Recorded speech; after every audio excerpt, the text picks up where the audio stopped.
கிறிஸ்தவா, எப்படி இருக்கிறீங்க? என் தேவன் தம்முடைய ஐசுவரியத்தின்படி உங்களுடைய எல்லா குறைவுகளையும் கிறிஸ்து இயேசுவுக்குள் மகிமையில நிறைவாக்குவாருங்க. பொருளாதாரத்துல நீங்க ஆஸ்வதிக்கப்பட வேண்டும் என்பது தேவனுடைய சித்தம். 2 கொரிந்தியர் 8:9 படியாக அவர் நம்முடைய ஏழ்மையை, நம்முடைய வறுமையை அவர் ஏற்றுக்கொள்ள நீங்க ஐஸ்வரியவானாக இருக்கிறீர்கள். முதலாவது நீங்கள் கிறிஸ்துவுக்குள் ஆஸ்வதிக்கப்பட்டிருக்கிறீங்க. கிறிஸ்துவுக்குள் ஒரு ஐஸ்வரியவானாக இருக்கிறீங்க என்று வேத வசனத்தை முதலாவது நீங்கள் விசுவாசிக்க வேண்டும். 2வது நாம் கர்த்தருக்காக தேவ ராஜ்யத்துக்காக ஐஸ்வர்யத்தை சம்பாதிக்கக்கூடிய பலனை கொடுக்கிற கர்த்தர். கர்த்தருக்காய் கொடுக்கும்போது விதைப்பும் அறுப்பும் மாறவே மாறாது.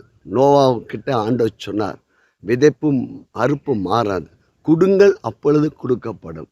பாருங்கள், பேதுரு தன்னுடைய படகை இயேசுவுக்கு காலியான படகை இயேசுவுக்கு கொடுத்த போது ஆண்டவர் அந்த படகில் நின்று பிரசங்கம் பண்ணி முடித்த பின்பாடு அந்த வெறுமையான படகு நிரம்பி வழிகிற படகாக மாற்றப்பட்டது.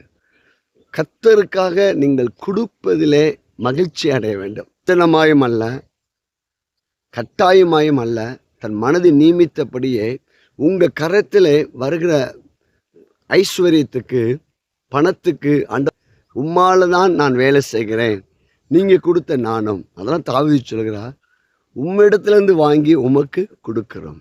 நன்றாய் புரிந்து கொள்ளுங்கள். அப்போ விதைப்பும் அறுப்பும் மாறாது. விதைக்கும் போதுதான் நாம் அறுவடையை பெற்றுக்கொள்ள முடியும். முதலாவது நீங்கள் கிறிஸ்துவுக்குள் ஆண்டவங்க தரத்திரத்தை ஏற்று உங்களை ஐஸ்வர்யவானா மாற்றிருக்கா என்று நம்ப வேண்டும். 2வது பொருளாதாரத்தில் நாம் முன்னேற வேண்டும் என்றால், பொருளாதாரத்தில் நீங்கள் ஆஸ்வதிக்கப்பட வேண்டும் என்றால் கர்த்தருக்காய் கொடுக்க வேண்டும். 2 மீனும் 5 அப்பமும் அந்த சிறு பையன் அன்றைக்கு இயேசு இடத்துல அது கொடுக்காவிட்டால் மிகப்பெரிய அற்புதம் நடந்திருக்காது. உங்களுடைய வறுமை நீங்க, கடன் நீங்கள் கர்த்தருக்கு என்று கொடுத்து பாருங்கள்.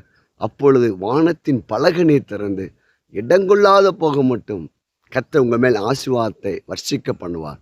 கொடுக்கும்போது இது மனிதனுக்கென்று கொடுக்கிறேன் என்று எண்ணாமல் கர்த்தருக்கென்று விதைக்கிறேன் என்று விதைச்சு பாருங்கள். உங்களுடைய பொருளாதாரத்தில் நன்மை உண்டாகும். நீர்வளம் பொருந்திய இடத்துல விதைங்கள். கர்த்தருடைய வார்த்தை இருக்கிற இடத்துல விதைச்சு பாருங்கள். நிச்சயம் நீயோ அநேக ஜாதிகளுக்கு கடன் கொடுப்பாய், நீ கடன் வாங்காதிருப்பாய் என்ற வார்த்தை உங்கள் வாழ்க்கையில் நிறைவேறும்.